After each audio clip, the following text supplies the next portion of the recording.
దేవుని పరిశుద్ధ నామానికి కృతజ్ఞతాస్తుతులు స్తోత్రాలు చెల్లిస్తున్నాను. సాయంకాల సమయంలో దేవుడిచ్చిన ధన్యతను బట్టి దేవునికి మహిమ కలుగును గాక. యుగ యుగములు ఆయనే పూజ్యార్వుడు, స్తోత్రార్వుడు, నమ్మదగిన దేవుడు.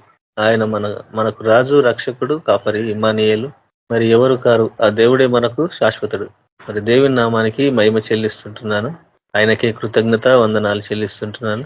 ఈ రాత్రికాల సమయంలో దేవుడిచ్చిన ధన్యతను బట్టి దేవుని నామానికి కృతజ్ఞతలు అర్పిస్తుంటున్నాను. మరి కూడి వచ్చిన మీకు హృదయపూర్వక వందనాలు చెల్లిస్తుంటున్నాను.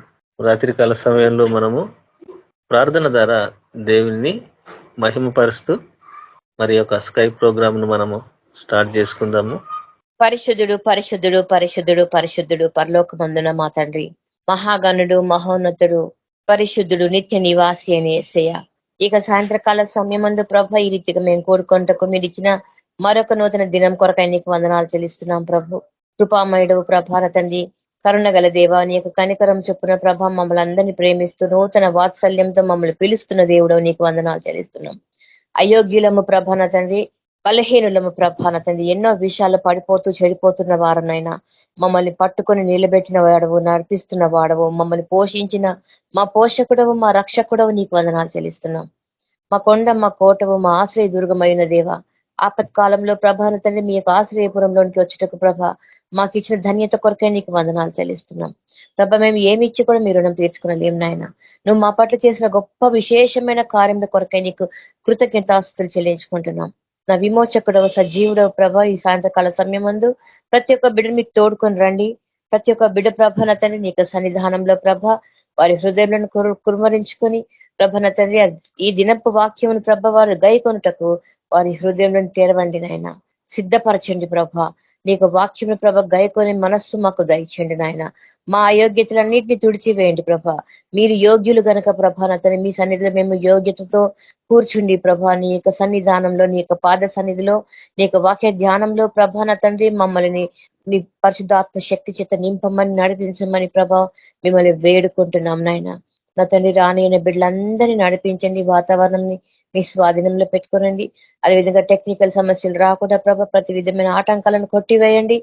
నీకు కృపలో ప్రతి ఒక్క కుటుంబంని జ్ఞాపకం చేసుకోనండి. నా ప్రభుడవు, నా రక్షకుడవు, ఈ సాయంత్రకాలపు దీవెనలతో ప్రతి ఒక్క బిడ్డ నింపమని, ప్రతి గృహంలో సమాధానం దయచేయమని, నా యేసయ్య నా తండ్రి నీకు రాకడకు మమ్మల్ని సిద్ధపరచమని, నీకు వాక్కు ద్వారా మమ్మల్ని బలపరచమని యేసయ్య శక్తి కలిగిన నామంలో అడిగి ప్రార్థించి వేడుకుంటున్నాం తండ్రి. ఆమెన్. బ్రదర్ థ్యాంక్ యూ అక్క. Praise lord. వందనాలు.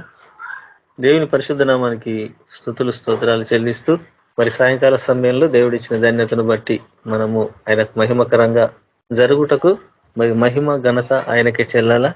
మనము దేవుని సంతోష పెట్టేవారిగా ఉండాలా. ఆయన నామానికి ఘనత ప్రభావాలు చెల్లించాలి. మహాగణుడు, మహోన్నతుడు,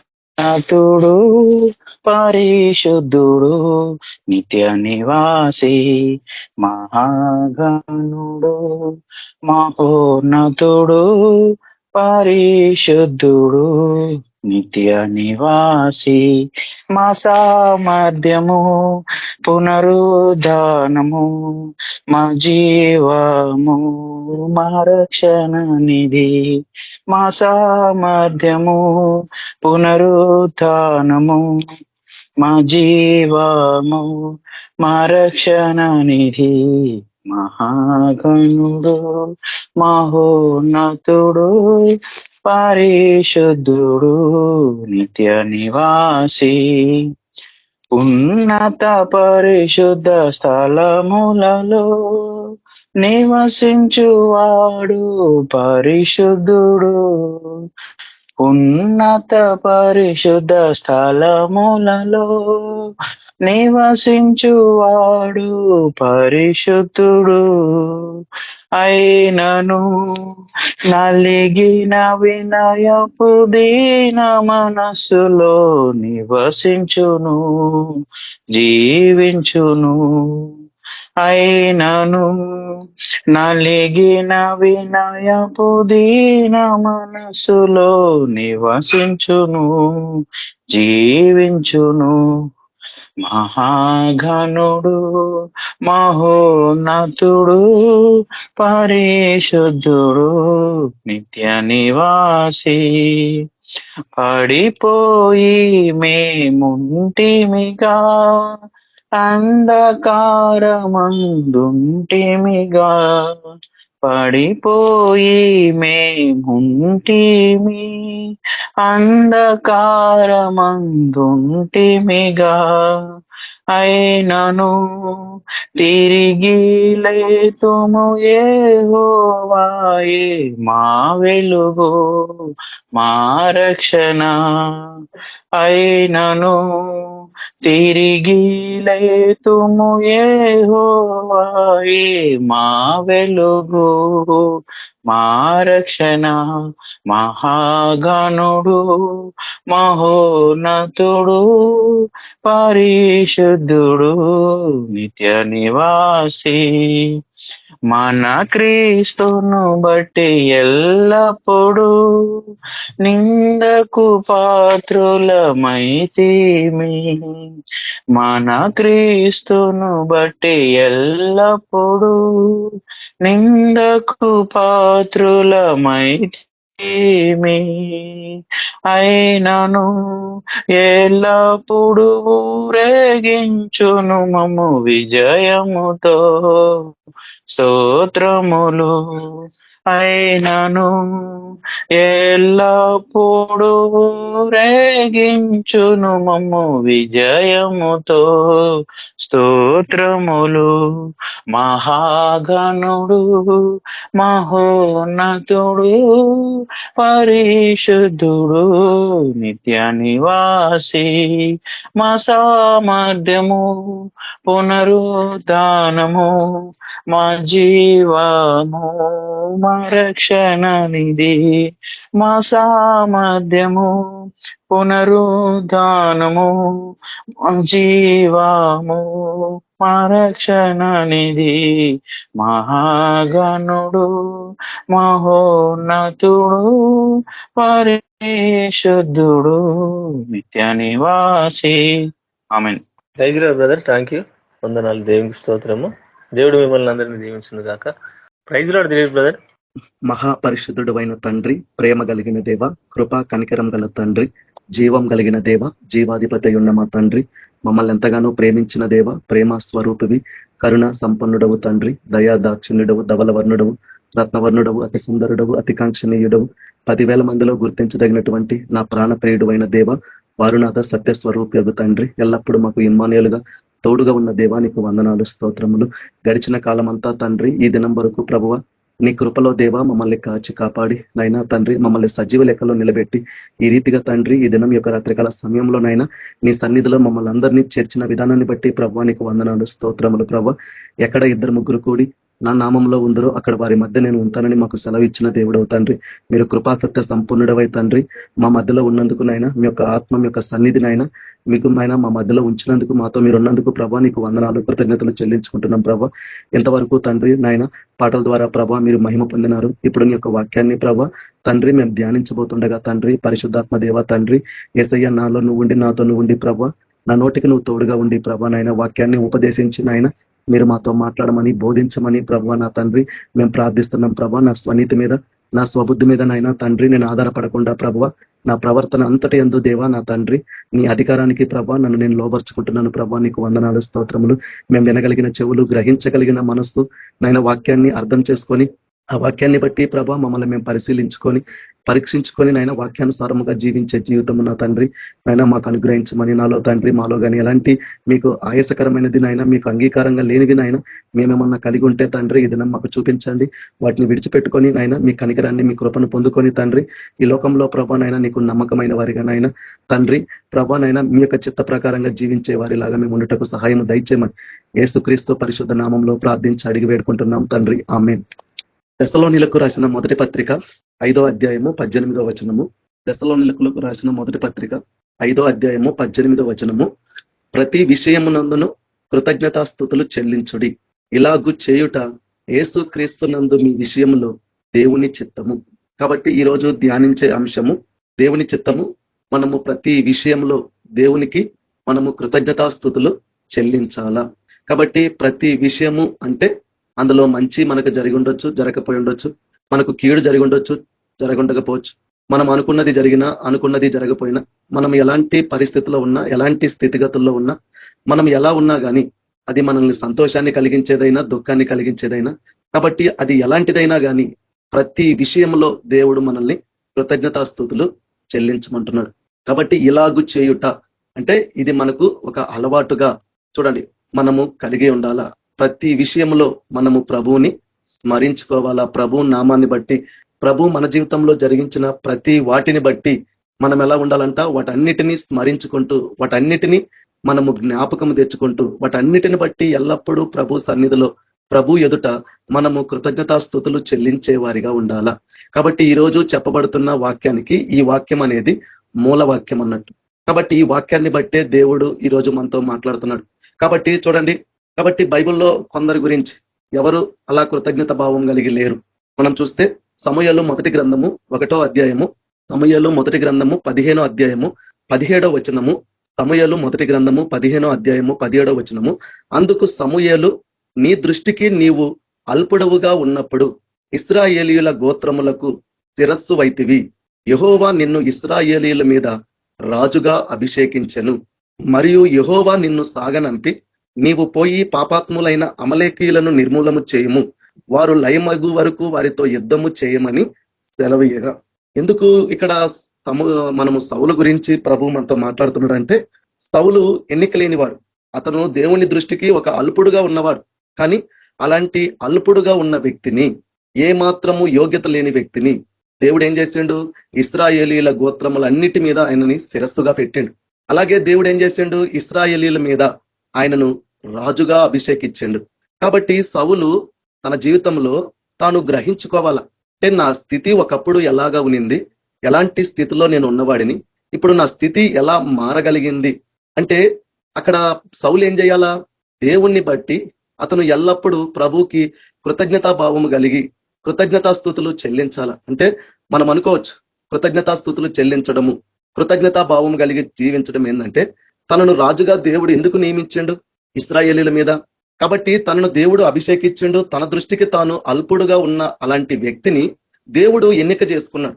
తనను గొప్పవాడిగా భావించి, తనను గొప్పవాడిగా చేసి అభిషేకించి ఇశ్రాయేలీల మీద రాజుగా నియమించినప్పుడు సౌలు ఎంతో కృతజ్ఞత కలిగి ఉండాలి. కానీ సౌలు ఏం చేసిండు, అక్కడ దేవుని మాట విననట్టు మనం చూస్తున్నాం. దేవుడు చెప్పిన ఆజ్ఞను గైకొనకుండా ఉన్నాడు. కాబట్టి ఈ రోజు మన జీవితంలో కూడా అంతే. ఎందుకు ఈ సౌలు గురించి చెప్పడానికి ప్రభు యొక్క ఉద్దేశం ఏంటంటే, కొరింథీయులకు రాసిన మొదటి పత్రిక 1వ అధ్యాయము 26వ వచనంలో, సహోదరులారా మిమ్మును పిలిచిన పిలుపును చూడుడి, మీలో లోకరీతి జ్ఞానులైనను గనులైనను గొప్ప వంశము వారైనను అనేకులు పిలువబడలేదు గాని, ఏ శరీరయు దేవుని ఎదుట అతిశయింపకుండునట్లు జ్ఞానులను సిగ్గుపరచుటకు లోకముల నుండి వెర్రివారిని దేవుడు ఏర్పరచుకొని ఉన్నాడు. బలవంతులైన వారిని సిగ్గుపరచుటకు లోకములో బలహీనులైన వారిని దేవుడు ఏర్పరచుకొని ఉన్నాడు. ఎన్నికైన వారిని వ్యర్థము చేయుటకు లోకములో నీచులైన వారిని, తృణీకరింపబడిన వారిని, ఎన్నిక లేని వారిని దేవుడు ఏర్పరచుకున్నాడు. ఎట్లయితే దేవుడు సౌలును రాజుగా అభిషేకించిండో, దేవుడు కూడా మనల్ని కూడా, ఒకప్పుడు మనం ఎలా ఉన్న వాళ్ళం, మన జీవితాలు ఒకప్పుడు ఎలా ఉండేవి, మనకు ఏ మాత్రమన్నా యోగ్యత ఉందా, ఏ మాత్రమన్నా మనకి అర్హత ఉందా? మనమందరము పాపములో ఉన్న వాళ్ళము, చెడుతనంలో ఉన్న వాళ్ళము, చీకటిలో ఉన్న వాళ్ళము.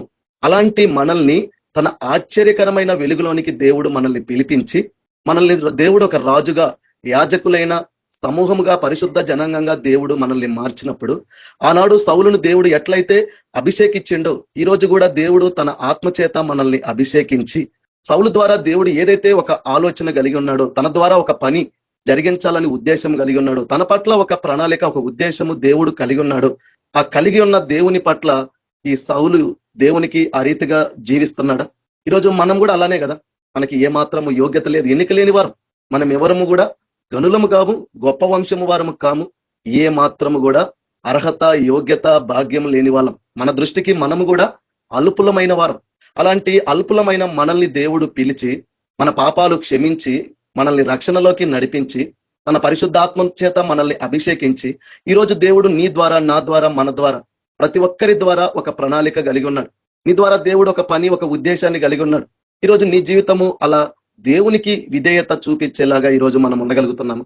అలా దేవునికి విధేయత చూపించి దేవుని యొక్క మాట విని దేవుడు చెప్పిన ప్రతిదీ మనం చేయగలుగుతున్నామా? కాబట్టి ఇది మనం ఆలోచించుకోవాలా. మనం కూడా దేవుని దృష్టికి అల్పులైన వారమే. అలాంటి అల్పులమైన మనల్ని, ఎన్నిక లేని వారిగా ఉన్న మనల్ని దేవుడు ఏం చేసిండు?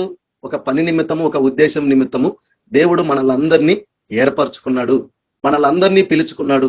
కాబట్టే కదా కీర్తనల గ్రంథము 103 అధ్యాయంలో, నా ప్రాణమా యెహోవాను సన్నతించము, నా అంతరంగమునున్న సమస్తమా ఆయన పరిశుద్ధ నామమును సన్నతించము, నా ప్రాణమా యెహోవాను సన్నతించము, ఆయన చేసిన ఉపకారములలో దేనిని మరువకము. కాబట్టి మన జీవితంలో దేవుడు చేసిన గొప్ప ఉపకారం ఏంటంటే, మనమందరము మన పాపముల చేత, అపరాధముల చేత మనము చచ్చిన వారమై ఉన్నప్పుడు దేవుడు మనల్ని ప్రేమించి, తానే మొదట మనల్ని ప్రేమించి, పాపులమైన మన కొరకు, భక్తిహీనులమైన మన కొరకు, నశించుటకు సిద్ధముగా ఉన్న మన కొరకు ఆ దేవుడే, ఆ పరమాత్ముడే, ఆ పరిశుద్ధుడే ఈ లోకంలో ఒక దరిద్రుడుగా ఆయన వచ్చిండు. చూడండి ఎంత గొప్ప దేవుడు. ఎవరు సమీపించరాని తేజస్సులో వసించే దేవుడు, నిత్యము పరిశుద్ధుడు పరిశుద్ధుడు అని స్తుతింపబడుతున్న దేవుడు, ఆ వైభవాన్ని వీడి ఈ లోకంలో ఆయన ఎలా జన్మించిండు? పశువుల పాకలో జన్మించిండు.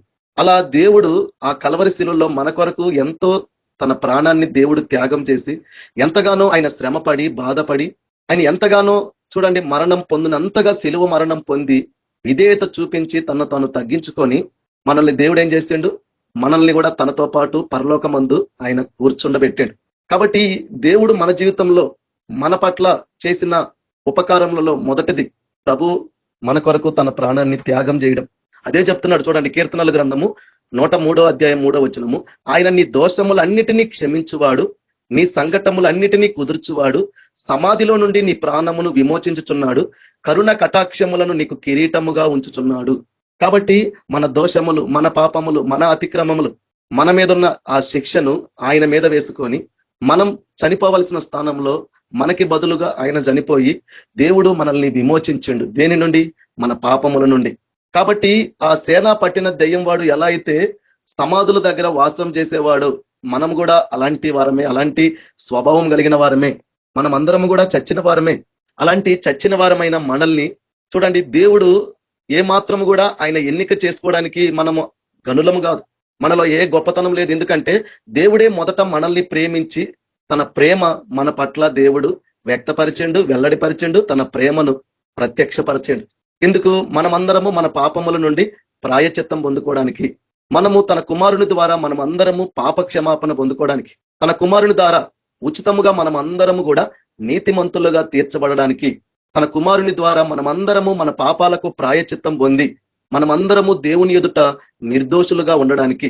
కాబట్టి దైవ ఉగ్రత నుండి మనలందరినీ కాపాడడానికి, నిత్య నరకంలో నుండి మనల్ని కాపాడడానికి ఆ దేవుడే ఈ లోకంలోనికి దిగి వచ్చి మన కొరకు, మన పాపముల నిమిత్తము ఆయన కలవరి శిలువలో ఎంతగానో తన బాధ అనుభవించిండు, శ్రమ అనుభవించిండు. కాబట్టి అలా దేవుడు ఏ మాత్రము కూడా మనలో దేవునికి అంగీకారమైన జీవితం లేదు. ఎందుకంటే ఏ భేదము లేదు, అందరూ పాపము చేసిన వారే. కాబట్టి మనం అందరము పాపము చేసిన వారమే. మనమందరము పాపములు చేసిన వారము కాబట్టే మనలో జీవము లేదు.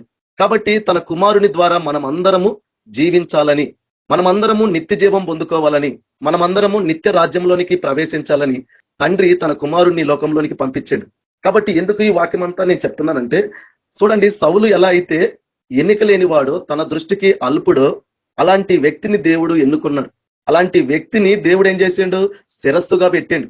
అలాంటి వ్యక్తిని దేవుడు అభిషేకిస్తే ఆ వ్యక్తి ఎక్కడ కూడా దేవుని పట్ల కృతజ్ఞతా భావం కలిగినట్టు, ఎక్కడ కూడా దేవునికి విధేయత చూపించినట్టు, తన జీవితంలో ఎక్కడ కూడా దేవుని మాట విని దేవుని ప్రకారంగా ఆ వ్యక్తి నడుచుకున్నట్టు లేడు. ఎందుకంటే సౌలు జీవితం అంతా దేవునికి అవిధేయతతో కూడిన జీవితమే.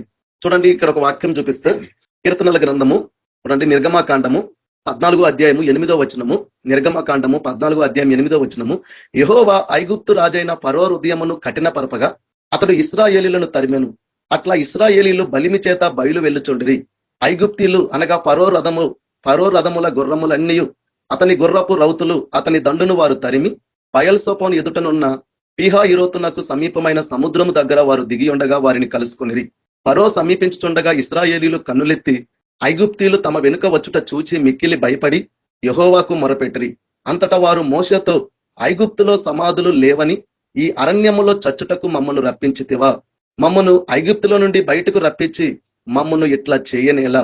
చూడండి ఇక్కడ ఎందుకు ఈ వాక్యం చెప్పబడుతుందంటే వీళ్ళ ఆలోచన ఎలా ఉంది, ఇశ్రాయేలీల యొక్క ఆలోచన, ఇశ్రాయేలీల యొక్క తలంపు ఎలా ఉంది. ఆ వెనుకున్న ఫరోని తన సైన్యాన్ని చూసి, అలాగే ముందున్న సముద్రాన్ని చూసి వీళ్ళు చూడండి ఏమంటున్నారు, మేము అంతటా వారు మోషేతో ఐగుప్తులో సమాధులు లేవని ఈ అరణ్యంలో చచ్చుటకు మమ్మను రప్పించితివా. అంటే వీళ్ళు కృతజ్ఞత లేని వాళ్ళు అన్నట్టు. ఎందుకు ఈ వాక్యం చూపిస్తున్నానంటే కీర్తనల గ్రంథము 107:6 అధ్యాయంలో వారు కష్టకాలమందు యెహోవాకు మొర్రపెట్టిరి, ఆయన వారి ఆపదల నుండి వారిని విడిపించెను. వారొక నివాసపురము చేరునట్లు చక్కని త్రోవను ఆయన వారిని నడిపించెను. ఆయన కృపను బట్టి నరులకు ఆయన చేయు ఆశ్చర్య కార్యములను బట్టి వారు యెహోవాకు కృతజ్ఞతాస్తుతులు చెల్లించుదురుగాక. కానీ ఇక్కడ కృతజ్ఞత అనేది ఇశ్రాయేలీయుల ప్రజల్లో మనం చూచినట్టు కనబడడం లేదు. ఎందుకంటే దేవుడు చావడానికి దేవుడు వాళ్ళని ఆ ఐగుప్తులో నుండి దేవుడు తోడుకొని వచ్చిండ. నిర్గమకాండము 2వ అధ్యాయము 23వ వచనంలో అలాగున అనేక దినములు జరిగిన మీదట ఐగుప్తు రాజు చనిపోయెను. ఇశ్రాయేలీయులు తాము చేయుచున్న వెట్టి పనులను బట్టి నిట్టూర్పులు విడుచుచు మొర్రపెట్టుచుండగా తమ వెట్టి పనులను బట్టి వారు పెట్టిన మొర్ర దేవుని యొద్దకు చేరెను. కాగా దేవుడు వారి మూలుగును విని అబ్రహాము, ఇస్సాకు, యాకోబులతో తాను చేసిన నిబంధనను జ్ఞాపకము చేసుకొనెను. దేవుడు ఇశ్రాయేలీలను చూచెను, దేవుడు వారి యందు లక్ష్యముంచెను. కాబట్టి ఈ ఐగుప్తులో వాళ్ళు భయంకరమైన శ్రమ అనుభవిస్తూ, భయంకరంగా వాళ్ళు బాధ అనుభవిస్తూ, ఆ యొక్క బంధకముల చేత ఉన్నవారు ఎప్పుడైతే వాళ్ళు నిట్టూర్పులు విడుస్తూ మొరపెట్టినప్పుడు దేవుడు వాళ్ళ మొర్రను చూసి, వాళ్ళ మొర్రను దేవుడు విని, వాళ్ళు కలిగి ఉన్న శ్రమను చూసి, వాళ్ళు కలిగి ఉన్న బాధను చూసి, దేవుడు తాను చేసిన నిబంధనను ఏదైతే అబ్రహాముతో ఉందో దాన్ని దేవుడు జ్ఞాపకం చేసుకొని, దేవుడు వారి పట్ల దేవుడు లక్ష్యముంచి ఆయన ఏం చేసిండు, నిర్గమకాండము 3వ అధ్యాయం 7వ వచనము, మరియు యెహోవా ఇట్లనెను, నేను ఐగుప్తులోనున్న నా ప్రజల బాధను నిశ్చయముగా చూచితిని, పనులలో తమను కష్టపెట్టు వారిని బట్టి వారు పెట్టిన మొరను వింటిని, వారి దుఃఖములు నాకు తెలిసే ఉన్నవి. కాబట్టి ఐగుప్తీయుల చేతుల నుండి వారిని విడిపించుటకును ఆ దేశములో నుండి విశాలమైన మంచి దేశమునకు అనగా కనానీలకు, హిత్తీలకు, అమరోయులకు, పెరిజీలకు, హిబీలకు, ఎబిసీలకు నివాస స్థానమై పాలు తేనెలు ప్రవహించు దేశమున వారిని నడిపించుటకు దిగివచ్చి ఉన్నాను. కాబట్టి దేవుడేమో వారి పట్ల, ఇశ్రాయేలీల పట్ల వాళ్ళు కలిగి ఉన్న శ్రమను బట్టి, వారు కలిగి ఉన్న బాధను బట్టి, ఆ కష్టపెట్టేవారు వారిని బట్టి దేవుడు వాళ్ళు మూలుగుతూ నిట్టూర్పులు విడుస్తూ ఎప్పుడైతే వాళ్ళు మొరపెట్టినప్పుడు దేవుడు వారి మొర్ర విని, వారు కలిగి ఉన్న బాధను చూసి, వాళ్ళు కలిగి ఉన్న శ్రమను చూసి దేవుడు వారి పట్ల లక్ష్యముంచి ఆ పరమును నుండి దిగి దేవుడు ఈ లోకంలోకి వచ్చి మోషేని ఏర్పరచుకొని దేవుడు అక్కడికి నడిపించినప్పుడు దేవుడు ఎన్ని కార్యాలు చేసిండు వాళ్ళకు జ్ఞాపకం ఉన్నాయా? ఎందుకంటే కృతజ్ఞత లేని జీవితం ఈరోజు మనుషుల్లో కనబడుతుంది, మనుషుల్లో చూడగలుగుతుంది. ఇదే ఉపకారం లేని వారిగా ఉంటున్నారు. అంటే మర్చిపోతున్నారు. ఎందుకు ఈనాడు ఇశ్రాయేలీల ప్రజల గురించి దేవుడు మాట్లాడుతున్నాడంటే వారి పట్ల, వారి ఎదుట దేవుడు ఎన్నో సూచక క్రియలు, అద్భుతాలు, మహత్కార్యాలు జరిగిస్తున్నప్పటికీ కూడా ఎక్కడ కూడా వాళ్ళు దేవునికి కృతజ్ఞతా భావం కలిగి వాళ్ళు జీవించినట్టు లేరు. దేవుని ఉద్దేశం ఏంది? ఐగుప్తులో వాళ్ళు ఉన్న స్థితి ఎలాంటిది అంటే మనిషి జీవితము, మనిషి స్వభావము. అంటే ఆ మనిషి నేనైనా ఉండొచ్చు, నువ్వైనా ఉండొచ్చు, ఎవరైనా కానీ మన జీవితంలో మనకి అన్ని అనుకూలంగా ఉన్నప్పుడు, అన్ని మనకి అనుకూలంగా మారి జరుగుతున్నంతప్పుడు వరకు చూపించే భక్తి ఒక వైపు అయితే, మనం అనుకున్న పరిస్థితులు అన్ని మారినాక చూపించే భక్తి ఇంకొక ఎత్తు అన్నట్టు. ఇప్పుడు వీళ్ళ పరిస్థితి ఏంది? ఐగుప్తులో దేవుడు ఎన్నో కార్యాలు చేసిండు. అవన్నీ చేసుకుంటూ ఆ ఫరో నుంచి విడిపించి దేవుడు తన ప్రజలను నడిపిస్తున్నప్పుడు ముందు సముద్రం అడ్డొచ్చింది, వెనక సైన్యం ఉంది. ఈ ముందున్న ఈ సముద్రాన్ని బట్టి, వెనకున్న ఫరో సైన్యాన్ని బట్టి వాళ్ళు ఎలా మాట్లాడుతున్నారు? మేము చావడానికి దేవుడు మమ్మల్ని ఇక్కడికి నడిపించిండా? దేవుడు అలాంటి వాడా? అలా చావడానికి మీరు సిద్ధపై ఉంటే దేవుడు ఆ పరమును వీడి దిగి ఆ రీతిగా మోషేని దేవుడు నడిపించేవాడు కాదు. ఈ ప్రాబ్లం ఎక్కడొస్తుంది? మనిషి ఎందుకు ఇలా మారుతున్నారంటే ఏ రోజు కూడా వాళ్ళ జీవితంలో వాళ్ళ పట్ల దేవుడు చేసిన మేలులు కానీ, దేవుడు చేసిన ఉపకారాలు కానీ, దేవుడు వాళ్ళ పట్ల చేసిన ఎన్నో కార్యాలు ఏ రోజన్నా వాటిని స్మరించుకొని, జ్ఞాపకం ఉంచుకొని, వాటిని బట్టి ఎప్పుడన్నా దేవునికి వందనాలు, కృతజ్ఞతలు చెబితే విశ్వాసం ఉంటుంది. లేకపోతే ఎక్కడ ఉంటుంది విశ్వాసం? ఈరోజు మనుషులు అలా ఉన్నారా? ఎందుకు ఈ మాట దావీదు భక్తుడు కీర్తనలో మనం చూస్తుందంటే ఆయన మన జీవితంలో చేసిన మేలులు ఎన్నో. ఎవరికి తెలుసు? నువ్వు బండి వేసుకొని పోతావు, ఏ లారీ కిందో, ఏ బస్ కిందో, దేని కింద ఏ యాక్సిడెంట్ అయి చనిపోతావు. ఎవరు తెలుసు? నీ చుట్టూ ఎన్ని అపాయాలు ఉన్నాయి, నీ చుట్టూ ఎన్ని ప్రమాదకరమైన పరిస్థితులు ఉన్నాయి. కానీ ఈ దినము నువ్వు అలా ఈ అపాయాల నుండి, ఈ ఆపదల నుండి నువ్వు కాపాడబడ్డావన్నా, నువ్వు ప్రొటెక్ట్ గా ఉన్నవన్నా దేన్ని బట్టి? మన ప్రభువుని బట్టే కదా. దేవుడే కదా మనకి రక్షకుడుగా ఉన్నాడు, దేవుడే కదా మనకు కాపరిగా ఉన్నాడు. చూడండి, మన పాదములకు కూడా రాయి తగలకుండా, ఈ లోకంలో గొప్ప వాళ్ళ చుట్టూ గన్మ్యాన్లు ఉంటారు, గొప్ప వాళ్ళ ఇంటి ముందు సెక్యూరిటీ గార్డులు ఉంటారు. ఒక గొప్ప వ్యక్తికి కొన్ని వందల మంది భద్రతా సిబ్బంది ఉంటది. ఎందుకు? వాళ్ళకి ఎక్కడి నుండి ఎలాంటి ప్రమాదం వస్తుందో, ఎలాంటి అపాయం వస్తుందో, ఎలాంటి సిచ్యువేషన్ వాళ్ళకి ఎదురవుతుందో అని అంతమంది భద్రతగా కావలిగా ఉంటారు. ఈరోజు నువ్వు నేను ఎలాంటి వాళ్ళు? కానీ ఈరోజు మనము సురక్షితంగా ఉండగలుగుతున్నామన్నా, క్షేమంగా ఉండగలుగుతున్నామన్నా ఎవరి కృప? దేవుని కృప కాదా? అది ఎవరి దయ? దేవుడి దయ కాదా? కాబట్టి ఇంత గొప్ప దేవుడు ఇశ్రాయేలీల పట్ల ఆయన చేసిన మేలును బట్టి, ప్రభు వారి జీవితంలో వాళ్ళ పట్ల చేసిన అద్భుత కార్యాలను బట్టి నరులు ఎలా ఉండాలా? దేవునికి కృతజ్ఞతాస్తుతులు చెల్లించేవారిగా ఉండాలా. మీ అందరికీ తెలుసు, కొత్త నిబంధనలో 10 మంది కుష్ఠరోగులు యేసు ప్రభు దగ్గరికి వచ్చి, దావీదు కుమారుడా మమ్మను కనికరించుమని అడుగుతారు.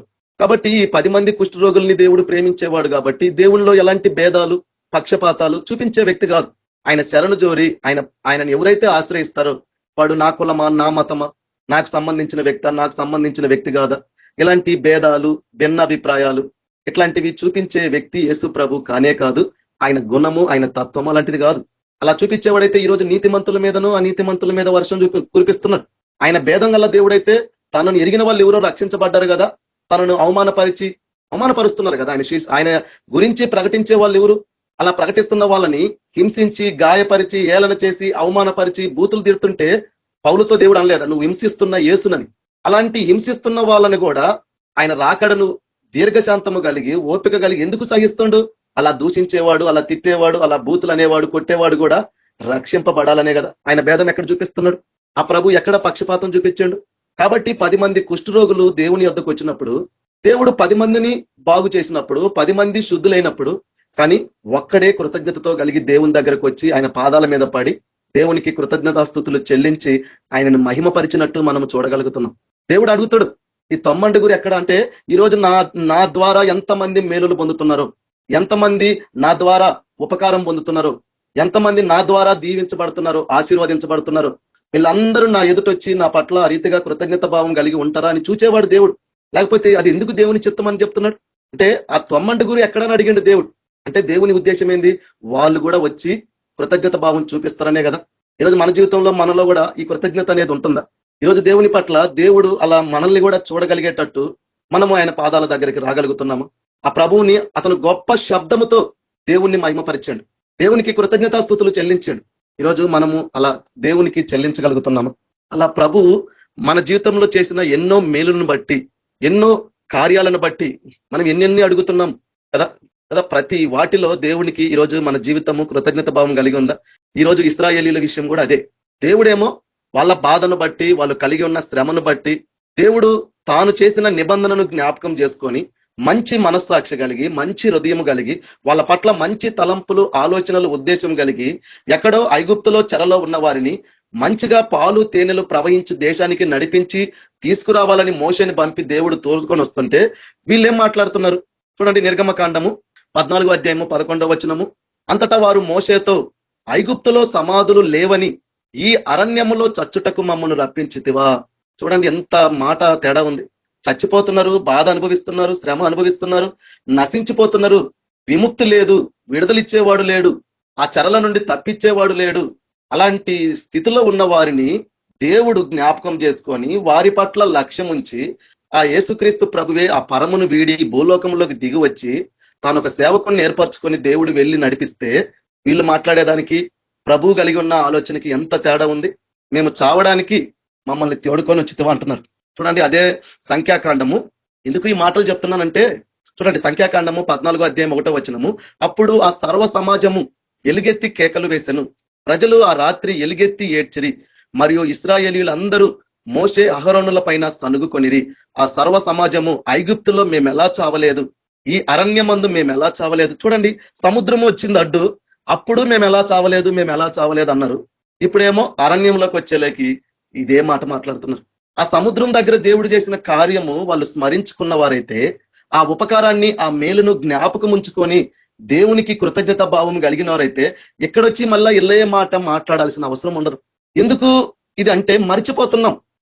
ఒకప్పుడు నా జీవితం ఎలాంటిది, నా స్థితి ఎలాంటిది, నా బతుకు ఎలాంటిది, ఎలా ఉన్నవాడిని ఎలా అయినాను అని నువ్వు ఎంతో కృతజ్ఞతతో దేవునితో ఉండాల్సిన నువ్వు ఈరోజు ఏం చేసుకుంటున్నారు? గర్వం హృదయాలు. ఆ రోజు వీళ్ళు మేము ఎలా చావలేదని అన్నట్టు ఈరోజు మన నోటితో గర్వపు మాటలు, అహంకారంతో కూడిన మాటలు, ఎక్కడ కూడా మన జీవితంలో తగ్గింపు లేని మాటలు. ఎందుకు? నువ్వు మర్చిపోతున్నావు నీ స్థితి ఎలా ఉనింది, ఆ స్థితిలో నుండి నువ్వు ఎలా వచ్చినావు, ఆ స్థితికి రాగలడానికి గల ప్రధాన కారకుడు ఎవరు? యేసుప్రభు. కానీ యేసుప్రభు గురించి చెప్పరు. కాబట్టి ఇశ్రాయేలీలు అంటున్నారు, అరణ్యమందు మేము ఎలా చావలేదు, మేము కత్తివాత పడునట్లు యెహోవా మమ్మను ఈ దేశంలోనికి ఎలా తీసుకొని వచ్చును. చూడండి ఎంత ఘోరంగా. దేవుడు ఉద్దేశం అది ఉంది అక్కడ. దేవుని యొక్క ఉద్దేశం అదేనా? వాళ్ళు కత్తివాత పడాలని దేవుడు తీసుకొని వచ్చిండా? వాళ్ళు ఆ శ్రమలో వాళ్ళు కలిగి ఉన్న బాధను చూచి వాళ్ళు నిట్టూర్పులు విడిచి మొరపెట్టిన ఆ ప్రార్థన అంగీకరించి దేవుడు అబ్రహాముతో చేసిన నిబంధనను జ్ఞాపకం ఉంచి తన ప్రజల బాధ నుండి విడిపించి, వాళ్ళు కలిగి ఉన్న శ్రమ నుండి విడిపించి, వాళ్ళు ఉన్న ఆ చెరలో నుండి, ఆ యొక్క అపాయము ఆపదలో నుండి వారిని విడిపించి మంచిగా ఒక పాలు తేనెలు ప్రవహించు దేశంలో వాళ్ళు ఉండాలా, అక్కడ వాళ్ళు నివసించాలా అని దేవుడు వారి పట్ల ఆలోచన ప్రణాళిక కలిగి ఉంటే, కానీ ఇశ్రాయేలీలు చూడండి దేవునితో ఎట్లా మాట్లాడుతున్నారు. వీళ్ళకి ఎక్కడుంది కృతజ్ఞత? కృతజ్ఞత అంటే ఎట్లుంటది అసలు? కృతజ్ఞత అనేది ఎప్పుడు చూపిస్తాము? ఎవడన్నా మనకి సహాయపడింది, మనం కలిగి ఉన్న స్థితిలో వాడు మన పట్ల చేసిన ఆ మంచి కార్యము, ఆ మేలుకరమైన కార్యము, అది ఏ రోజన్నా వాడి పట్ల నువ్వు గుర్తుంచుకుంటే వాడికి కృతజ్ఞత చూపిస్తాం. మర్చిపోతే ఎక్కడ చూపిస్తాం? అదే కదా దేవుని ఎదుట కూడా మనుషుల పరిస్థితి. ఈరోజు కూడా మన జీవితంలో దేవుడు మీరు కృతజ్ఞత వచనమునే ఉచ్చరించమన్నాడు. వాడు ఎవడైనా కానీ, ఆ వ్యక్తి ఎవరైనా కానీ, వాళ్ళు ఎలాంటి వాళ్ళైనా కానీ, వాళ్ళు ఏ కులం కానీ, ఏ మతం కానీ, వాళ్ళు క్రైస్తవులు కానీ, అన్యులు కానీ, ఎవరైనా కానీ, మనల్ని దేవుడు ఏం చెప్పమన్నాడు? మీరు కృతజ్ఞత వచనాన్నే ఉచ్చరించండి, మీరు కృతజ్ఞులై ఉండమన్నాడు. అంటే ఏ వ్యక్తి మనకి ఇంత చిన్న మంచి చేసినా, మేలు చేసినా ఆ వ్యక్తికి థ్యాంక్స్ చెప్పాలా. కానీ కొంతమంది ఆ పదం వాడడానికి కూడా వాళ్ళ నోట్లో నుండి రాదు. ఎందుకంటే వాళ్ళ కృతజ్ఞత లేని వాళ్ళు అన్నట్టు. వాళ్ళ జీవితంలో ఒకరు చేసిన మేలును బట్టి, ఒకరు వారి జీవితంలో చేసిన ఉపకారాన్ని బట్టి, మనం చూస్తే మన ఇళ్లలో ఉండే కుక్కలు ఎందుకు అంత విశ్వాసం చూపిస్తాయి? మనం చూస్తే చాలా చోట్ల కొన్ని వీడియోస్ నోరులేని జీవులు ఎంత కృతజ్ఞత చూపిస్తాయి. అలాంటిది మన జీవితంలో మనము దేవునికి ఎంత కృతజ్ఞత చూపించాలా? ఆ యజమానుడు దానికి ఆహారం పెడుతూ దానికి అన్ని చూసుకుంటుంటేనే ఆ నోరులేని జీవులు ఆ యజమానుల పట్ల, వారి పట్ల ఎంత కృతజ్ఞత చూపిస్తాయే, అలాంటిది మన దేవుడు కంటికి రెప్పలా కాపాడుతున్నాడు కదా. ఇశ్రాయేలును కాపాడువాడు కొనుకడు నిద్రపోడు. అంతగా మనమన్నా ప్రశాంతంగా నిద్రపోతున్నాం. దేన్ని బట్టి నిద్రపోతున్నాం? దేవుని బట్టి కదా.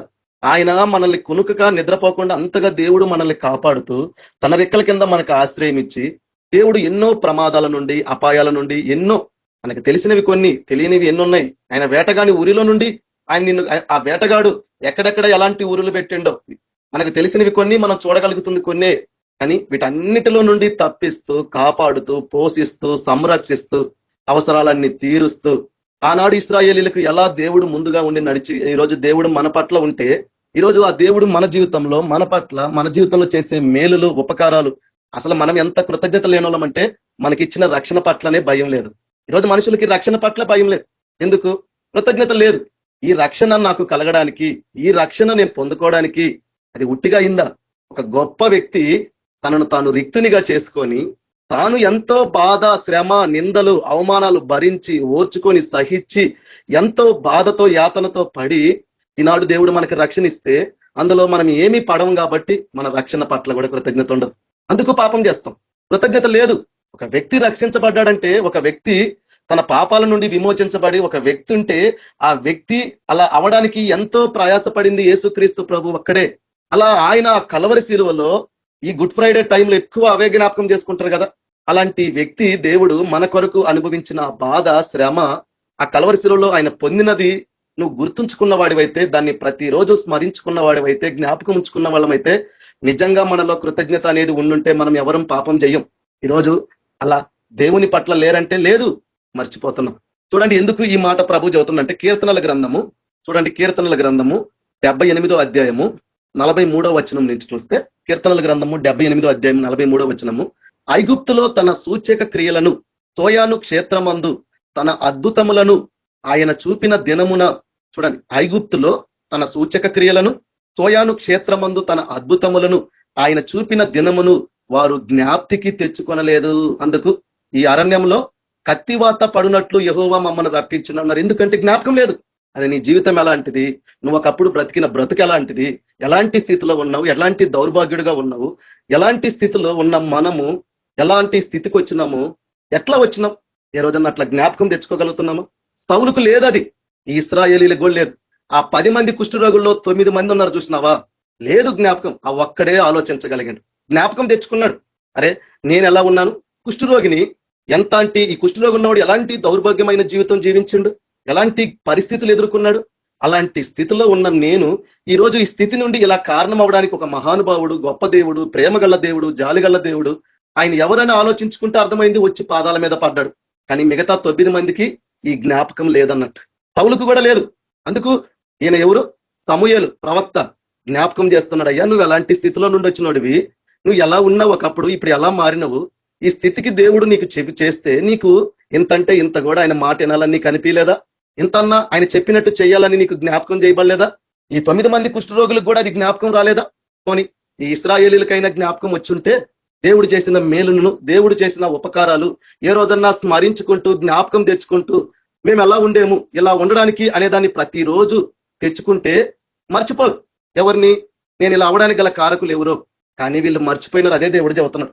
ఎందుకు వాళ్ళు అరణ్యంలో అట్లా మాట్లాడారు, ఎందుకు ఎర్ర సముద్రం దగ్గర అట్లా మాట్లాడారంటే ఇక్కడ 78వ కీర్తన 43లో ఐగుప్తులో తన సూచక క్రియలను, సోయాను క్షేత్రమందు తన అద్భుతములను ఆయన చూపిన దినమును వారు జ్ఞాప్తికి తెచ్చుకొనలేదు. ఐగుప్తీలు త్రాగలేకుండా నైలు నది కాలువలను, వారి ప్రవాహ జలములను ఆయన రక్తముగా మార్చెను. ఆయన వారి మీదకి జోరీగలను గుంపుగా విడిచెను, అవి వారిని తినివేశను. కప్పలను విడిచెను, అవి వారిని నాశనము చేసెను. ఆయన వారి పంటను చీడ పురుగులకు ఇచ్చెను, వారి కష్ట ఫలములను మిడతలకు అప్పగించెను. వడగండ్ల చేత వారి ద్రాక్ష తీగలను, హిమము చేత వారి మేడి చెట్లను ఆయన పాడు చేసెను. వారి పశువులను వడగండ్ల పాలు చేసెను, వారి మందలను పిడుగుల పాలు చేసెను. ఆయన ఉపద్రవము కలగజేయి దూతల సేనగా తన కోపాగ్నిని, ఉగ్రతను, మహోగ్రతను, శ్రమను వారి మీద విడిచెను. తన కోపమునకు ఆయన త్రోవ చదును చేసెను. మరణం నుండి వారి ప్రాణమును తప్పింపక వారి జీవమునకు తెగులుగా అప్పించెను. ఐగుప్తులోని జ్యేష్ఠులందరినీ, హోము గుడారములోనున్న బలప్రారంభమైన ప్రథమ సంతానమును ఆయన సంహరించెను. అయితే గొర్రెల వలె ఆయన తన ప్రజలను తోడుకొని పోయెను. చూడండి, మంచి కాపరి కదా. ఇన్ని దేవుడు ఐగుప్తిలో ఆ ఇశ్రాయేలీల ఎదుట దేవుడు ఇన్ని మహత్కార్యాలు, అద్భుతాలు, సూచక్రియలు చేస్తే ఇవి ఏవి కూడా వాళ్ళకి జ్ఞాపకము రాలేదు. ఎప్పుడు? వెనకున్న ఫరో సైన్యాన్ని చూసినప్పుడు, ముందున్న సముద్రాన్ని చూసినప్పుడు. ఎందుకంటే ఏ రోజన్నా కృతజ్ఞతతో జీవించి బతికితే జ్ఞాపకం చేయబడతాయి. నిన్న పెట్టిన వాళ్ళే గుర్తుండరు, నిన్న మన పట్ల మనకి మంచి చేసిన వాళ్ళే ఈ రోజు మనకు జ్ఞాపకం రారు. ఇలాంటి బ్రతుకులు ఈ రోజు లోకంలో మనుషులు బ్రతుకుతున్నారు, జీవిస్తున్నారు అన్నట్టు. ఎందుకు లేదు? విశ్వాసం లేదు. ఈరోజు మనుషుల ఎదుట అలాంటి విశ్వాసం లేదు, దేవుని ఎదుట మనుషులకి అలాంటి విశ్వాసం లేదు. వాడు ఎవడైతేంది, ఏ ముక్కు మొహముడైతేంది, ఏ ప్రాంతముడైతేంది, మన పట్ల ఎవరు ఏ మంచి చేసినా, అది చిన్నదైనా పెద్దదైనా, ఆ వ్యక్తులు మన జీవితంలో సహాయపడింది, అది చిన్నదైనా పెద్దదైనా, మనము కృతజ్ఞత ఉచ్చరాన్ని ఉచ్చరించాలా? చెప్పండి. ఈరోజు అలా మనుషుల పట్ల నిజంగా కృతజ్ఞత కలిగిన వాళ్ళు ఉంటే ఈరోజు తల్లిదండ్రులను కూడా ఎవరు ఎడబాయరు. ఎందుకు? ఆ తల్లిదండ్రులు ఈ బిడ్డల పట్ల ఎలాంటి జీవితము వాళ్ళు చూపించారో గుర్తుంచుకున్నవాడైతే ఈరోజు తల్లిదండ్రులకు దూరం పెడతాడా? చూడండి, తల్లిదండ్రులకి కృతజ్ఞత లేదు, ఈ రోజు దేవునికి మనుషులు కృతజ్ఞత చూపించట్లేదు. ఈరోజు భార్యాభర్తల గురించే చూస్తే, భార్యాభర్తలు అయినా కానీ ఎవరైనా కానీ ఆ వ్యక్తి తన పట్ల చేసిన మంచు మేలు, తన పట్ల ఆ భర్త చేపించే విధానాలు ఏ రోజన్నా భార్యకి జ్ఞాపకం ఉంటే, ఈరోజు కృతజ్ఞత ఉంటే విడిపోరు. ఎందుకంటే మర్చిపోతున్నారు. అందుకు కీర్తనలో నా ప్రాణమా యెహోవాను సన్నతించుము, ఆయన చేసిన ఉపకారాల్లో దేనిని మరువకుమన్నాడు. ఈరోజు మర్చిపోతున్నారు కదా. కాబట్టే బిడ్డలు తల్లిదండ్రులను విడిచిపెట్టగలుగుతున్నారు. వాళ్ళ పరిస్థితిని బట్టి వాళ్ళకి సహాయపడట్లేదు. ఈరోజు లోకమంతా అట్లనే ఉంది. చూడండి, ఎందుకు ఈ మాటని ప్రభు మనతో మాట్లాడుతుందంటే, ఆయన గొర్రెల వలె ఆయన తన ప్రజలను తోడుకొని పోయెను. ఒకడు మందను నడిపించినట్లు అరణ్యంలో ఆయన వారిని నడిపించును. దేవుడేమో ఒక గొర్రెలకి మంచి కాపరి ఏం చేస్తాడు? గొర్రెలకి ముందుండి గొర్రెలు నడిపిస్తుంటే, ఆయన తన మందను అరణ్యంలో నడిపిస్తుంటే, ఈ ఇశ్రాయేలీలు ఏం మాట్లాడుతున్నారు? ఈ అరణ్యంలో కత్తివాత పడినట్లు యెహోవా మమ్మల్ని తోడుకొని వచ్చిన అంటున్నారు. చూడండి, మర్చిపోతే ఎంత దౌర్భాగ్యంగా ఉంటది. మనము ఏ నోటితో దేవుణ్ణి అంటామో అదే నోటితో దేవుణ్ణి దూషిస్తాం. చూడండి, కీర్తనల గ్రంథము 78వ అధ్యాయము 53వ వచనము. వారు భయపడకుండా ఆయన వారిని సురక్షితముగా నడిపించెను, వారి శత్రువులను సముద్రములో ముంచివేసెను. తాను ప్రతిష్ఠించిన సరిహద్దు నొద్దకు, తన దక్షిణ హస్తము సంపాదించిన ఈ పర్వతం నొద్దకు ఆయన రప్పించెను. చూడండి, 55వ వచనము. వారి ఎదుట నుండి అన్యజనులను వెళ్ళగొట్టెను, కొలనుల చేత వారి స్వాస్థ్యమును వారికి పంచి ఇచ్చను. ఇశ్రాయేలీల గోత్రములను వారి గుడారములలో నివసింపజేసినను. అయినను వారు మహోన్నతుడైన దేవుణ్ణి శోధించి తిరుగుబాటు చేసిరి, ఆయన శాసనములను అనుసరింపకపోయిరి. లేదు కృతజ్ఞత. ఈరోజు మన జీవితాల్లో మనల్ని కూడా మనం పరిశీలించుకుంటే అనుసరిస్తున్నామా? సౌలులాగా లేమా మన జీవితాలు? ఈరోజు నువ్వు చెప్పగలవా, నేను దేవుని మాట వింటున్నాను, నేను ఎన్నిక లేని వాడిని, నాకు ఎలాంటి జ్ఞానం లేదు, నేను ఒక పనికిమాలినోడిని, పనికిమాలిన దాన్ని, నా బతుకు ఒకప్పుడు ఎలా ఉన్నింది? చీకటిలో ఉన్నింది. ఒకప్పుడు నేను ఎలాంటి వాడిని? చెడు వ్యసనాలకి, లోకానుసారంగా ఇలా బ్రతికిన నేను, ఇలా జీవించిన నేను, అలాంటి యోగ్యత లేదు, నాకు ఎన్నిక లేదు. అలాంటి నన్ను దేవుడు పిలుచుకొని, దేవుడు నన్ను ఎన్నిక లేని వారమైన మనల్ని ఏర్పరచుకొని మన పాపాల నుండి మనల్ని విడిపించడమే కాకుండా దేవుడు ఏం చేసిండు? తన ఆత్మని, ఆ పరిశుద్ధాత్మని దేవుడు మన మీద కుమ్మరించి, ఈరోజు దేవుడు మన పట్ల దేవుడు ఒక ప్రణాళిక, ఒక ఆలోచన కలిగి ఉంటే అది చేయగలిగేటట్టు ఈరోజు మనం ఉండగలుగుతున్నాము. ఆయన ఇచ్చిన వాక్యాన్ని, ఆయన ఇచ్చిన ఆజ్ఞలను, ఆయన మనకిచ్చిన పరిచర్యనే కానీ, తలాంతులే కానీ, ఏదైనా కానీ ఈరోజు మనం చేయగలిగేటట్టు ఉన్నామా? అది మనల్ని మనం పరిశీలించుకోవాలా. చూడండి, కీర్తనల గ్రంథము 78వ అధ్యాయం 57వ వచనము. తమ పితరుల వలె వారు వెనుకకు తిరిగి ద్రోహులైరి, జౌకిచ్చు విల్లు పనికి రాకపోయినట్లు వారు తొలగిపోయిరి. వారు ఉన్నత స్థలములను కట్టి ఆయనకు కోపము పుట్టించిరి, విగ్రహములను పెట్టుకొని ఆయనకు రోషము కలగజేసిరి. విగ్రహాలంటే ఈరోజు మనకు తెలుసు, యేసు ప్రభు కన్నా ఎక్కువ ఏది ప్రేమిస్తే అది ఏదైనా నీకు విగ్రహమే. ఈరోజు దేవుణ్ణి మనం ప్రేమించకుండా దేన్ని ఎక్కువగా ప్రేమిస్తే నాకు పాత్రులు కారన్నాడు. కాబట్టి ఇశ్రాయేలీలు దేవుడు ఎన్నో గొప్ప అద్భుతాలు, సూచక్రియలు, మహత్కార్యాలు దేవుడు వారి పట్ల చేస్తున్నప్పటికీ వీరి యొక్క స్వభావం మాత్రము మారడం లేదు. వీళ్ళలో ఎలాంటి మార్పు మారడం లేదు. ఈ పాత నిబంధన అంతా చదివితే అర్థమయ్యింది అదే. ఎందుకు వీళ్ళు అట్లా వెంటనే తిరిగిపోతున్నారు, దేవుడి నుండి తొలగిపోతున్నారు, దేవునికి కోపాన్ని పుట్టిస్తున్నారు, దేవునికి రోషాన్ని కలుగు చేస్తున్నారు, దేవుడు కూడా అసహించుకునేలాగా ఎందుకు వీరు ఇలా తయారవుతున్నారంటే కారణం ఎక్కడొస్తుంది, లోపం ఎక్కడొస్తుందంటే స్మరించుకోవడము, దేవుడు వాళ్ళ పట్ల చేసిన వాటిని జ్ఞాపకం ఉంచుకోవడము, దేవుడు వాళ్ళ పట్ల జరిగిన వాటిని ఉపకారాలని మనసులో పెట్టుకోకపోవడం వల్ల మర్చిపోతున్నాం. ఈరోజు మనుషులు అలా చూడండి ఎంత కృతజ్ఞత చూపించాలి. ఇశ్రాయేలీలు ఐగుప్తుల నుండి దేవుడు వాళ్ళని తోడుకొని వచ్చినప్పుడు, ఆ ఐగుప్తులో ఉన్నప్పుడు దేవుడు ఇన్ని మహత్కార్యాలు, అద్భుతాలు, సూచక్రియలు చేసినప్పుడు వాటన్నిటినీ జ్ఞాపకం ఉంచుకుంటే ఆనాడు వెనకున్న ఇప్పుడు ఆ పరో నుండే కదా దేవుడు తోడుకొని తీసుకురాగలిగాడు. అంటే ఆ పరో ఎవరు? దేవుని ఎదుట నిరాదాయుడు. వాడిని చూసి ఎందుకు భయపడతారు? భయపడరు. పోనీ సముద్రాన్ని చూసి భయపడడానికి దేవుడు ఆకాశం నుండి వడగండ్లు ఇన్ని కార్యాలు చేసిన వాడు దీన్ని చేయలేడా అని ఆ దేవుడు వారి జీవితంలో వారి పట్ల చేసినవి అవి వాళ్ళకి జ్ఞాపకం ఉంచుకున్న వారైతే, జ్ఞాపకము తెచ్చుకున్న వారైతే వాళ్ళు దేవునికి అట్లా విరోధంగా దేవుని ఎదుట దేవుణ్ణి శోధిస్తూ, దేవుని ఆత్మను దుఃఖపరుస్తూ వారు దేవుని ఎదుట అలా మాట్లాడి దేవుని ఎదుట ప్రవర్తించేవారు కాదు. చూడండి కీర్తనల గ్రంథము 78వ అధ్యాయము, 11వ వచనము. ఆయన క్రియలను, ఆయన వారికి చూపిన తన ఆశ్చర్య క్రియలను వారు మరచిపోయిరి. కాబట్టి మన జీవితంలో మనం మర్చిపోవద్దు. మనం మర్చిపోతే కృతజ్ఞత మనలో కనిపించదు. ఏబుకుంది. ఎందుకంటే ఏబు ఎలాంటి వాడు? ఆయన యథార్థవంతుడు అని దేవుడు రాపిచ్చిన తన స్టార్టింగ్ ఆరంభము ఆయన ఎలాంటి స్థితిలో ఉండి ఎలాంటి స్థితిలో ఎలాంటి వచ్చిండో ఏబుకు తెలుసు.